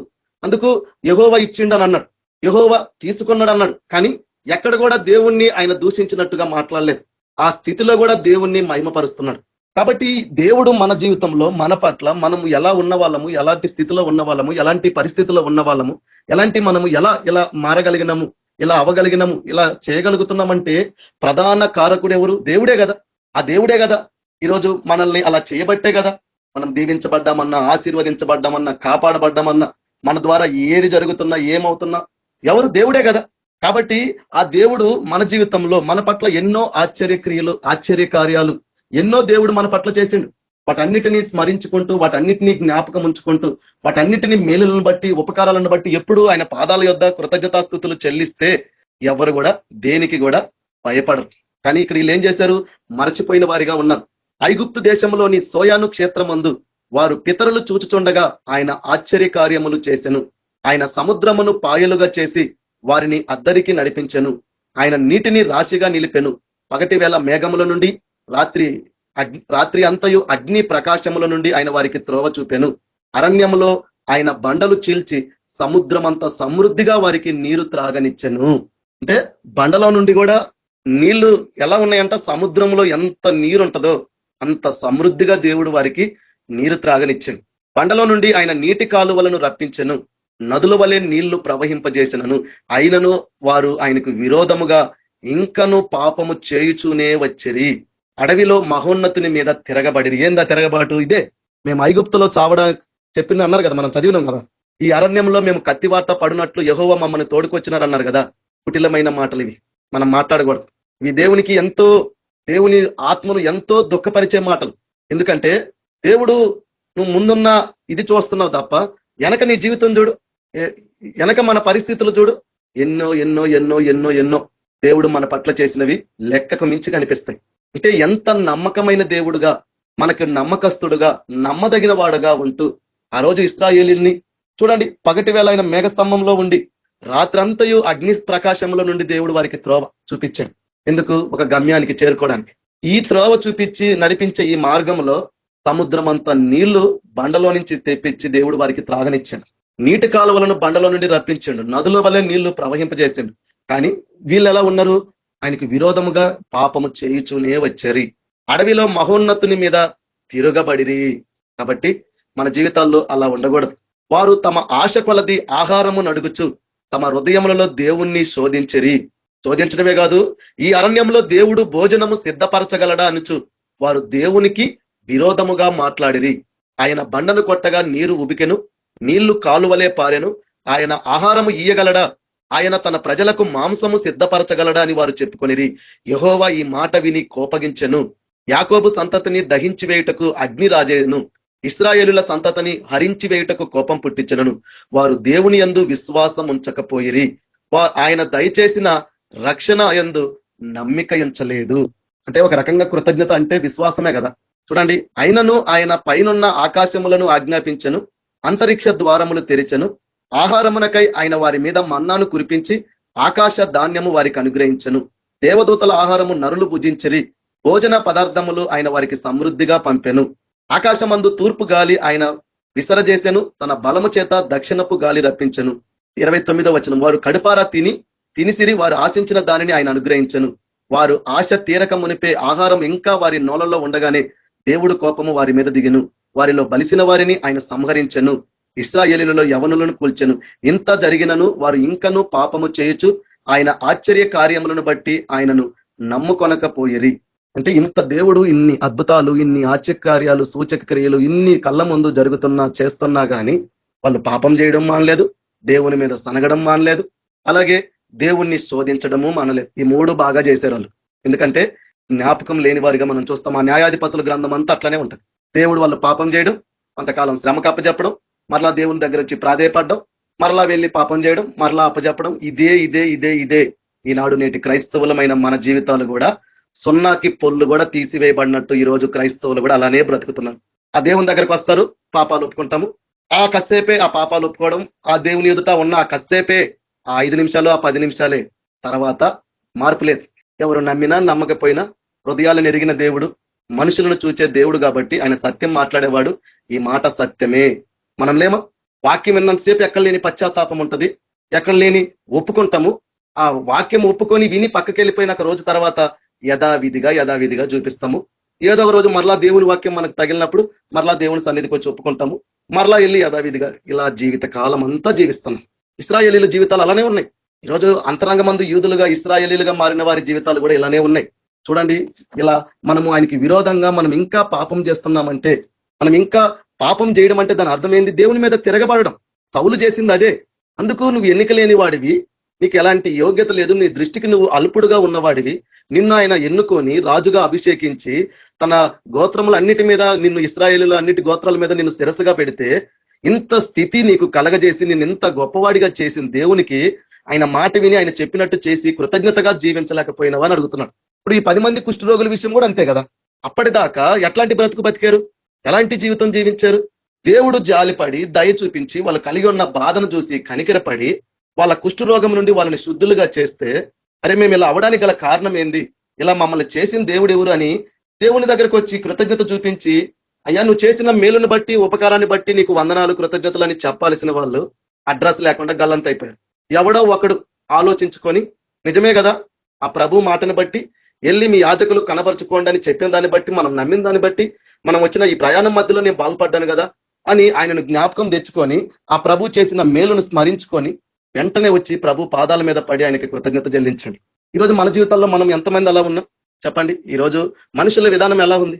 ప్రతి దానిలో స్వార్థం, ప్రతి వ్యక్తితో ఉండే విధానంలో స్వార్థం. చూడండి, దేవుడు చూసే దేవుడు. ఆనాడు ఇశ్రాయేలీలు కూడా ఐగుప్తులో ఉండి కష్టంలో బాధలో ఉంటే, అలాంటి వారు ఆ ఐగుప్తులో ఆ బానిసలుగా ఆ దేశంలో ఉండడానికి ఎందుకు అనుకొని పాలు తేనెలు ప్రవహించు మంచి దేశానికి దేవుడు ఒక మంచి గొర్రెల కాపరిలాగా తన మందం నడిపించినట్టు నడిపించుకుంటూ వస్తే, వాళ్ళు ఏమంటున్నారు? ఈ అరణ్యంలో మేము కత్తివాత పడినట్లు యెహోవా మమ్మల్ని తోడుకొని వచ్చినాను అన్నారు. ఆ ఐగుప్తులో ఉన్నప్పుడు ఫరో ఎదుట, వారి ప్రజల ఎదుట, వారి ఎదుట దేవుడు ఎన్నో ఎన్నో ఎన్నో అద్భుతాలు, సూచక్రియలు, మహత్కార్యాలు జరిగితే వాటన్నిటినీ జ్ఞాపకం ఉంచుకొని దాన్ని బట్టి విశ్వాసులుగా మారి బలవంతులు గారి ముందుకు కొనసాగాల్సిన వాళ్ళు దేవునికి శోధిస్తూ, దేవుని మీద తిరగబడుతూ, దేవుని ఎదుట మాట్లాడుతున్నారు. ఈ వాక్యాలు ఎందుకు దేవుడు ఈ రోజు మనతో మాట్లాడుతున్నాడు అంటే, మనం ఎప్పుడు కూడా దేని విషయంలో కూడా మనం మర్చిపోకూడదు. అసలు ప్రార్థన అంటేనే కృతజ్ఞత చెప్పడానికి రావాలా దేవుని దగ్గరికి. ఎందుకు? ఈ రోజంతా ఎవరు మనకి భద్రత ఇచ్చారు? ఈ రోజంతా నువ్వు వెళ్ళే ప్రతి మార్గంలో చెప్పిండు కదా, నీ రాకపోకల యందు యెహోవా నీకు తోడుగా ఉండను, నీ కుడి ప్రక్కన యెహోవా నీకు నీడగా ఉండను, పగలు ఎండ దెబ్బ నుంచి, రాత్రి వెన్నెల దెబ్బ నుంచి, నీ పక్కన 1000 మంది పడినా, నీ కుడి పక్కన 10,000 మంది పడినా, నువ్వు ఎలాంటి స్థితిలో ఉన్నా ఏ అపాయము నీ వద్దకు రాదు. ఎవరు కారణం? దాన్ని బట్టి దేవుని సన్నిధికి రావాలా. కానీ మనిషి ఎందుకు వస్తాడో తెలుసా? అందుకు రాడు. ఎందుకు వస్తాడు? ఇంకా ఏదో దేవుడు కాడ తృప్తి లేని జీవితాలు కదా, వాటి గురించి వస్తారే తప్ప, దేవుడు నా పట్ల ఇన్ని చేసేయండు, ఆ దేవునికి నేను కృతజ్ఞత చెల్లించాలి, ఆ దేవుణ్ణి నేను జ్ఞాపకం తెచ్చుకోవాలి అని కృతజ్ఞతా భావంతో ప్రార్థన చేసేది ఎక్కడుంది? చెప్పిండు కదా, ఆ దేని గురించి కూడా చింతపడకుండా కృతజ్ఞతా భావం గలవారై అన్నాడు. అంటే ఆ ప్రార్థనలో కూడా, ఆ చింతలో కూడా ఎందుకు కృతజ్ఞత అని చెప్పిండంటే, ఈ ఇశ్రాయేలీయుల లాగా తయారవుతాం. వీళ్ళు అట్ట తయారయ్యారు కదా. కృతజ్ఞత ఎక్కడుంది? జ్ఞాపకం ఎక్కడుంది? దేవుడు చేసిన మేలులు ఎక్కడ జ్ఞాపకం ఉన్నాయి? దేవుడు వారి జీవితంలో చేసిన ఆశ్చర్యకార్యాలు, అద్భుతాలు, వాళ్ళకి చేసిన ఉపకారాలు ఎక్కడ జ్ఞాపకం ఉన్నాయి? కృతజ్ఞత లేదు కాబట్టే ఏం మాట్లాడుతున్నారు దేవుని దగ్గర? మమ్మల్ని కత్తివాట పడినట్లు యెహోవా తోడుకొని వచ్చిండా, మేము ఐగుప్తులో ఎలా చావలేదు అని మాట్లాడారు. అక్కడ కూడా ఏం చెప్తున్నాడు దేవుడు? ఒక మనకి సూచన అంటే, అయ్యా ఇదిగో ఇంతవరకు, ఈ క్షణం వరకు, ఈ నిమిషం వరకు నేను ఏమై ఉన్నానో అది కేవలం నీ కృప వల్లనే, నీ దయ వల్లనే, నీ సహాయం వల్లనే, నీ వల్లనే తప్ప నా వలన కాదు కదా ప్రభువా. కాబట్టి ఇంతవరకు నా జీవితంలో నువ్వు నమ్మకంగా, నమ్మదగిన వాడుగా ఉంటూ, ఆనాడు ఇశ్రాయేలీయుల్ని ఎలా పగలు మేఘస్తంభంలో నుండి రాత్రంతా అగ్నిస్తంభంలో వారిని నడిపించినట్టు, వారికి కాపరిగా ఉన్నట్టు, వాళ్ళకు ఒక మార్గాన్ని, త్రోవను చూపేవాడిగా ఉన్న దేవుడు నువ్వే కదా. ఈరోజు నేను ఒకవేళ దిక్కులేని స్థితిలో, నిస్సహాయ స్థితిలో, నాకు ఏమాత్రము దారి కానరాని స్థితిలో ఉంటే, ఇంతవరకు మార్గం చూపించి నడిపించిన నువ్వే, ఇక మీదట ముందుకు నడవడానికి మార్గం చూపేవాడు కూడా నువ్వే. కాబట్టి ఇంతవరకు నన్ను నడిపించిన దాన్ని బట్టి నీకు వందనాలు, ఇక మీదట నడిపిస్తున్నావు అన్న దాన్ని బట్టి కూడా నమ్మకాలని ప్రార్థన చేయాలి. కానీ అలా మనం చేయగలుగుతున్నామా? ఎందుకంటే ఇశ్రాయేలీయులు, వాళ్ళలో ఎలాంటి మార్పు లేదు. ఎందుకంటే ఈ ఇశ్రాయేలీయుల గురించి చెప్పాలంటే చూడండి, వీళ్ళు ఎంత ఘోరంగా ఉన్నారంటే, ఈ వాక్యము వీళ్ళకి అచ్చుగుద్దినట్టు. ఏ రోజు ఆనాడు ఐగుప్తులో నుండి వచ్చారు కదా ఇశ్రాయేలీ ప్రజలు, వాళ్ళ జీవితాలు ఈ వాక్యానికి తగినట్టే ఉంటాయి. చూడండి, పేతురు రాసిన 2వ పత్రిక 2వ అధ్యాయం 22వ వచనము, కుక్క తన వాంతికి తిరిగినట్టును, కడగబడిన పంది బురదలో దొర్లుటకు మళ్ళినట్టును అను నిజమైన సామెత చొప్పున వీరికి సంభవించును. అంటే ఇశ్రాయేలీల స్థితి ఈ వాక్యానికి తగినట్టుగానే ఉంది. ఆనాడు ఐగుప్తులను దేవుడు, ఆ ఐగుప్తు క్షేత్రమందు, ఆ సోయాను క్షేత్రమందు ఎన్నో అద్భుతాలు, ఆశ్చర్యకార్యాలు, సూచక్రియలు చేసినవి కూడా ఏ రోజు జ్ఞాపకం తెచ్చుకోలేదు కాబట్టే వారి స్వభావాన్ని మార్చుకోలేకపోయారు. కాబట్టి ఆయన మీద తిరగబడుతూ, ఆయనకి ఇంకను విరోధంగా పాపము చేస్తూ, ఆయనని శోధిస్తూ, ఆ దేవుణ్ణి దుఃఖపరుస్తూ, ఆ దేవుని ఎదుట వీళ్ళు ఎట్లా ప్రవర్తించినరో ఆ వాక్యాలు మనం చూడగలిగినాం. కాబట్టి ఆనాడు వాళ్ళ జీవితాల్లో మార్పు లేదు. చూడండి, ఎన్ని దేవుడు వాళ్ళ పట్ల ఎన్ని మేలులు, ఎన్ని అద్భుతాలు, ఎన్ని కార్యాలు చేసినా ఏవి కూడా వాళ్ళకి జ్ఞాపకానికి రాబట్టలేదు, ఏవి కూడా వాళ్ళ మనసులో ఉండట్లేదు. దేన్ని బట్టి కూడా వాళ్ళు దేవునికి కృతజ్ఞత చూపించలేకపోయినారు. కాబట్టి పాత నిబంధన అంతా ఇశ్రాయేలీలు శ్రమల పాలైపోయినారు, కష్టాల పాలైపోయినారు. ఎందుకంటే కృతజ్ఞత లేని జీవితాలు. కృతజ్ఞత ఉంటే ఎంత వినయం ఉంటుంది, ఆ వ్యక్తి పట్ల ఎంత ప్రేమ ఉంటుంది, ఆ వ్యక్తిని మనం ఎట్లా జ్ఞాపకం ఉంచుకుంటాం, చెప్పుకుంటాం కదా. అయ్యా పలాని వ్యక్తి ఒకానొక దినము యేసు ప్రభు గురించి నాకు చెప్పకపోతే, ఆ వ్యక్తి దేవుని గురించి నాకు తెలియజేయపోతే అని మనము జీవితంలో ఏదన్నా సందర్భం వచ్చినప్పుడల్లా ఆ వ్యక్తిని మనం జ్ఞాపకం ఉంచుకుంటాం. అది ఎందుకు? ఆ వ్యక్తి అనే వ్యక్తే కదా దేవుడికి మనకి మార్గాన్ని చూపించినారు. అట్లా మన జీవితంలో ఎంతమంది ఎన్ని మేలులు చేసిన వాళ్ళు ఉన్నారు, ఎన్ని ఉపకారాలు చేసినారు, వాళ్ళందరిని బట్టి మనం జ్ఞాపకం తెచ్చుకోవాలా. దేవునికి ఎల్లప్పుడూ మనము కృతజ్ఞత చూపించాలా. టైం అయిపోయింది కాబట్టి నేను ముగిస్తున్నాను. కాబట్టి మనము ఈ యొక్క వాక్యం బట్టి నేను ముగిస్తున్నాను. చూడండి, కీర్తనల గ్రంథము 116 అధ్యాయము 12 వచనం నుంచి 2 వచనాలు. యెహోవా నాకు చేసిన ఉపకారములన్నిటికీ నేను ఆయనకేమి చెల్లించెదను, రక్షణ పాత్రను చేతపుచ్చుకొని యెహోవా నామమున ప్రార్థన చేసేదను. 17 వచనము, నేను నీకు కృతజ్ఞతార్పణ అర్పించేదను, యెహోవా నామమున ప్రార్థన చేసేదను. కాబట్టి మనం కూడా ప్రతి దినము ప్రభు సన్నిధిలో మనం ఇలానే కృతజ్ఞతలు అర్పిస్తూ ప్రార్థన చేసేవారిగా, దేవుడు చేసిన మేళ్ళన్నిటిని బట్టి, దేవుడు చేసిన మన జీవితంలో ఉన్న కార్యాలన్నిటిని బట్టి జ్ఞాపకం ఉంచుకుంటూ, మర్చిపోకుండా స్మరించుకుంటూ దేవుని పాదాల దగ్గర పడి మనం కృతజ్ఞత చెల్లించే వారిగా ఉండాలా. పరిశుద్ధుడు అయిన తండ్రి, గొప్ప దేవ, కృపా కనికరం గల తండ్రి, నీకు వందనాలు, స్తోత్రములు దేవ. అవును ప్రభా నాయన తండ్రి, ఈ లోకంలో ప్రభా ఈ దినం మేము ఈ రీతిగా ఉండగలుగుతున్నామంటే ప్రభా అది కేవలం నా ప్రభువా తండ్రి నీ వలనే నాయన. నాయన నువ్వు లేకపోతే నాయన మా జీవితాలు ఎలా ఉంటాయో మాకు తెలుసు. ఏబు జీవితాన్ని మేము చూడగలుగుతున్నాం ప్రభా నాయన. నువ్వు ఒక కంచె తీస్తే ఆ అపవాది, ఆ సాతాను ఏబుని ఏ రీతిగా చేయగలిగిండో, అంటే అలాంటి వ్యక్తి తండ్రి మమ్మల్ని కూడా ఏ విధంగా చేయగలడో కూడా తెలుసు ప్రభా. కానీ వాడు ఏమీ చేయలేకపోతున్నాడంటే అది కేవలం ప్రభువా తండ్రి నిన్ను బట్టే నాయన. నీ రెక్కల కింద మాకు ఆశ్రయం ఇచ్చిన దాన్ని బట్టే, నీ అరచేతిలో నాయన తండ్రి మమ్మల్ని చెక్కుకున్న దాన్ని బట్టే ప్రభువా నాయన తండ్రి, నీ రక్తంలో మమ్మల్ని కడిగిన దాన్ని బట్టే, పవిత్రపరిచిన దాన్ని బట్టే, పరిశుద్ధపరిచిన దాన్ని బట్టే. అవును తండ్రి నాయన ప్రభువా, ఈ లోకంలో నాయన ఎన్నో అవసరాలు మాకున్నవి, వాటి అన్నిటిని తీరుస్తున్న దేవుడు. ఎంతో నాయన ఈ దినం నాయన ప్రభువా తండ్రి నీ సన్నిధిలో ఎంతో మంది చూడలేని, సజీవులుగా లేని వాళ్ళు ఎంతో మంది ఉన్నారు తండ్రి. కానీ మేము ఈ దినం సజీవులుగా ఉన్నామన్నా, ఈ దినం ప్రభా మేము క్షేమంగా ఉండగలుగుతున్నామన్నా, సురక్షితంగా ఉండగలుగుతున్నామన్నా, ఆ రీతిగా మేము పోషించబడుతున్నామన్నా ప్రభా తండ్రి, ఆనాడు ఇశ్రాయేలీలకి ఎలా అయితే నువ్వు కాపరిగా ఉన్నావో గొర్రెలకి, ఈ రోజు నువ్వు మాకు మంచి కాపరిగా ఉన్నదాన్ని బట్టే ప్రభువా. మంచి కాపరి తన గొర్రెలకు ప్రాణం పెడతాడన్నావు తండ్రి. అలా మా కొరకు నాయన ప్రాణం పెట్టిన దేవుడవు నాయన, ప్రాణం కన్నా ఎక్కువగా మమ్మల్ని ప్రేమించిన దేవుడవు, మమ్మల్ని రక్షించిన దేవుడవు తండ్రి. మా జీవితంలో ఎన్నో గొప్ప కార్యాలు, అద్భుతాలు, మేలులు, ఉపకారాలు, ఆశ్చర్య కార్యాలు చేసిన దేవుడవు. అవును ప్రభా, మేము కూడా ఎన్నిక లేని వారమే ప్రభా తండ్రి. మా దృష్టికి మేము కూడా అల్పులమే ప్రభా, యోగ్యత లేదు మాకు, ఎలాంటి అర్హత లేదు ప్రభా. నీ సన్నిధిలో నిలబడే అర్హత కూడా మాకు లేని వారం ప్రభా. ఇట్టి అర్హతను, యోగ్యతను, భాగ్యమును, ధన్యతను అనుగ్రహించిన వాడవు నీవే. అలా మీ నాయన మమ్మల్ని పిలుచుకున్న దేవుడవు నువ్వే, ఏర్పరచుకున్న దేవుడవు నువ్వే, ఎన్నిక లేని వారమైన మమ్మల్ని ఎన్నుకొని నాయన ఈ రీతిగా ఉంచిన దేవుడవు నీవే. నీకు వందనాలు, కృతజ్ఞతలు ప్రభా. కాబట్టి నాయన నీకు కృతజ్ఞతా భావం కలిగి, నీ మాట విని, నీకు లోబడి, నీ ఆజ్ఞలు కనుకొని, నీ చిత్తానుసారంగా తండ్రి మేము అందరము నాయన జీవించుటకు నీ కృప, నీ సహాయం మాకు దయచేయండి. మాలో ఏమన్నా కృతజ్ఞత లేని జీవితాలు మాలో ఉంటే మమ్మల్ని క్షమించమని యేసుక్రీస్తు పరిశుద్ధ నామంలో ప్రార్థించి అడిగి వేడుకుంటున్నాం తండ్రి, ఆమేన్. ప్రైజ్ లార్డ్ అన్న అందరికీ. Praise lord sister brothers. ఆశీర్వాదం ఇవ్వండి బ్రదర్. మన ప్రభు అయిన యేసుక్రీస్తు ప్రభు కృప, ఈ యొక్క ఆరాధనలో జాయిన్ అయిన మనందరికీ, ఎవరైతే రాలేని వారు ఉన్నారో వారికి, వారి కుటుంబ సభ్యులకి, అలాగే అనారోగ్యంతో బాధపడుతూ ప్రార్థిస్తున్న వాళ్ళందరికీ, వారి కుటుంబ సభ్యులకి, అలాగే ఈ లోకంలో ఉన్న సకల పరిశుద్ధులకి, నానా విధములైన రోగములతో, వ్యాధులతో హాస్పిటల్లో ట్రీట్మెంట్ పొందుతున్న వాళ్ళు, దీర్ఘకాలికమైన రోగాలు కలిగి ఉన్న వాళ్ళు, శ్రమల్లో, శోధనల్లో, అపాయాల్లో, కష్టాల్లో ఉన్న వాళ్ళందరికీ, మనందరికీ ఆయన కృప సదాకాలం మనకు తోడుగా ఉండి మనల్ని అందరినీ నడిపించిన గాక. ఆమేన్. ప్రైజ్ లార్డ్ అన్న అందరికీ. Praise lord sister brothers. Praise lord అందరికి సిస్టర్స్ బ్రదర్స్. దేవుడు praise the lord. Praise the lord brothers and sisters అందరికీ.